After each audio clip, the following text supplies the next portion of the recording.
Yes, I am back again, and today I am talking about confrontation. Confrontation, because, if you've been abused or neglected or mistreated when you were a child by your parent, or if you have an ex, an ex-spouse, ex-fiance, whatever, male or female, that was abusive towards you, a lot of people, part of the problem that they have getting past it is that they don't have any closure.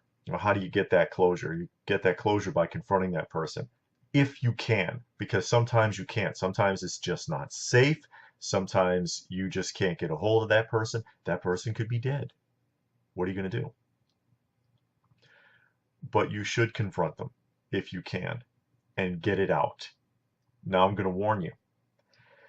It's going to be frustrating because that person is going to deny everything. You are a liar. You're making stuff up. You're exaggerating. They never did anything to you. They never did anything but help you. You don't understand. And that is very frustrating. And that's part of the problem. So you should absolutely anticipate that that person is going to deny everything and probably not even going to listen to you. Just get over that, because that's what's going to happen. That's what happened with my mother. I actually was able to confront my mother. And I'll tell you about this. Also, you're going to have pressure from your family because your family is going to not want you to do it. They're going to try to talk you out of it because of some false sense of what? Obligation. And I've talked about that a few times. The false sense of obligation. I'm going to do a whole video on that here sometime soon. Yeah, my biggest argument, the biggest argument that was thrown at me by relatives was the "she's the only mother you have" argument. She's the only mother you've got. Oh, really? It's also, that's like saying, "Oh, it's the only cancer you've got," or "it's the only broken leg that you've got." Thanks. The woman put me through hell, but she's the only mother I have, so I should be obligated to her because she gave birth. Um, and I'll tell you, just because somebody gave birth to you or fathered you does not mean you owe them anything. You don't owe them anything. Love is not having someone do something for you and then act like you owe them. It is not. If someone really loves you, they do something for you, they don't expect anything. They don't rub your face in it when you benefit somehow, if you benefit at all. I don't do things for the people I care about because I expect something from them, because I want something from them. Bugs Bunny.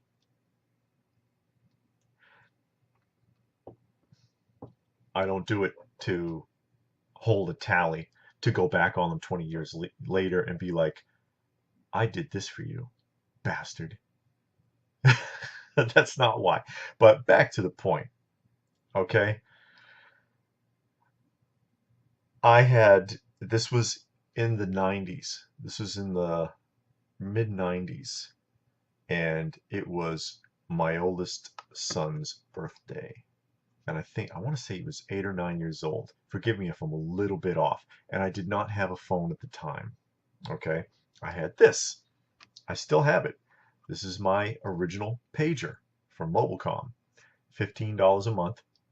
And this is how I was contacted, and I would run out to a payphone because I did not have a house phone. I couldn't afford it at the time. Now, his birthday was coming up, and I was going to be taking him to Chuck E. Cheese. And Chuck E. Cheese was not near us. There was no Chuck E. Cheese in Brighton. It was, God, where the hell was it? I can't remember. Somewhere else in Boston, in the Boston area. But it was going to take a while to get there. I had to take the green line to the red line, and then the red line out to whatever station, Forest Hills or something.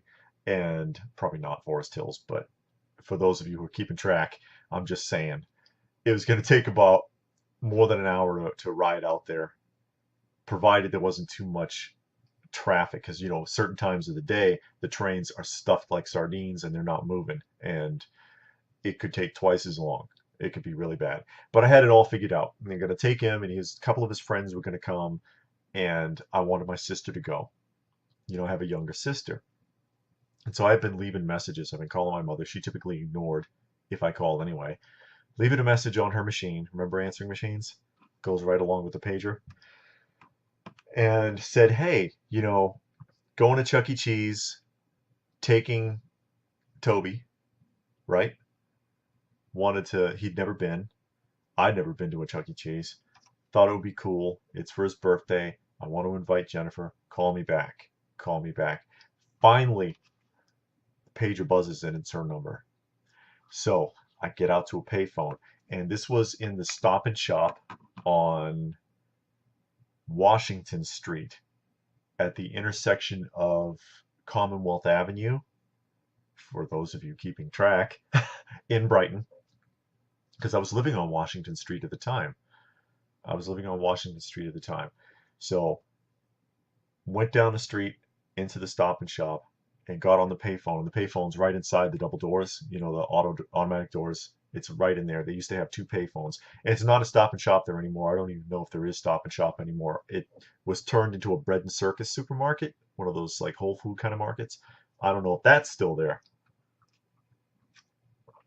Anyway, I'm in Stop and Shop, and I get on the payphone, and I call her, and she's like, what do you want? And I was like, well, did you listen to the message? I kind of explained it. Birthday party, want to invite Jennifer, want to invite my little sister to come along. And she was like, well, where is it? And I told her where it was, and she says, well, how are you going to get there? How do you think I'm going to get there? But I explained how I was going to get there because, she wants to act like I'm a complete phoebe. And yeah, she used to call me that a lot. I think that's probably why I just used that word. She used to always call me a phoebe. But yeah, I know. Memory lane. Isn't it a lovely journey? So I explained it to her, and she was like, well, you know my answer. And I'm like, what is your answer? And she says, you know what my answer is. And this is really getting under my skin because I know what her answer is, but I know why she's saying that because I know her very well. Her answer is no, because she doesn't want to cooperate with anything that I'm doing.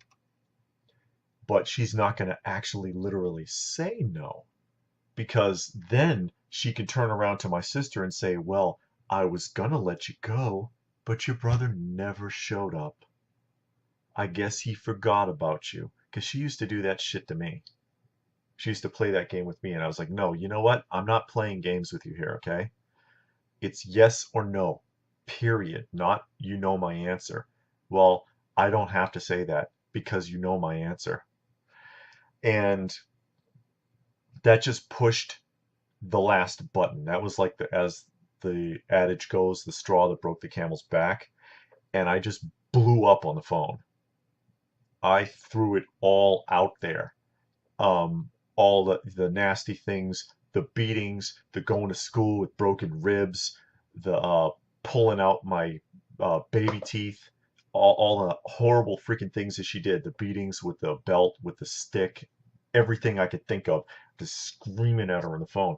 And I could hear her trying to interject, but I don't know what she was saying. And if that's how you need to do it, because you don't need to listen to what they have to say. If you need to get it out, get it out. You don't need to listen to what they have to say. And the people in the market, it got quiet because they could hear me screaming and they could hear the things I was saying. And I could see people like staring at me like, oh my God, what the hell's going on with this guy? And I don't care. And don't you care either, because you don't know those people. They're not going to help or hurt you. So you don't need to worry about anything that they're saying. I just blew my stack and slammed the phone down on her before she could say anything else. I didn't talk to her again for years. I didn't hear from her again for years. I heard from my sister because my sister would come around. She'd just kind of turn up. But that put her off for a long time. She didn't want to deal with that again. But yeah, they're going to deny it and they're going to argue. And if that's how you need to do it, if you can't confront that person in person, if you're afraid for whatever reason, or they're inaccessible, or in my case, it was just a snap. I wasn't planning on any of that. It just came out. And I'll tell you, it felt pretty damn good. It feels good to just let that off. If that person is dead, go yell at their grave. If that person's not there, stand in an empty room and talk to yourself and pretend that person's there. Get a stuffed animal and pretend it's them and just scream at it and just let it out. If you need to let it out, let it out. You'll feel much better. It does not matter if they hear you or not. It doesn't matter if they agree, if they admit to anything. My mother's never admitted to anything. I could care less. That's what I talk about in the last video on this subject, where I was like, you know, you don't have to worry about it. You do not have to worry about it. You don't have to worry about what anybody thinks. You don't have to worry about what anybody says. You just do what you need to do and you'll be fine. Don't be afraid, because that's part of the problem for a lot of people, is that they think that, or they know that that person is going to deny it and it's going to upset them. That person's going to yell at them and it's going to upset them. That person is going to lie and it's going to upset them. Well, here's the thing. You already know that's going to happen. So what is there to be afraid of? If you already know what's going to happen, there's nothing to be afraid of. It's already laid out. It's already there. So just go for it. Go ahead and just burn it off. Get it over with. You'll feel a lot better.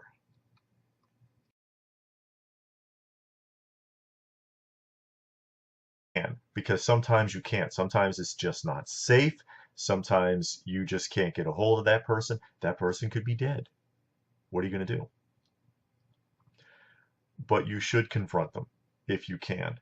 You know, if you've been abused or neglected or mistreated when you were a child by your parent, or if you have an ex-spouse, ex-fiance, whatever, male or female, that was abusive towards you, a lot of people, part of the problem that they have getting past it is that they don't have any closure. You know, how do you get that closure? You get that closure by confronting that person, if you can.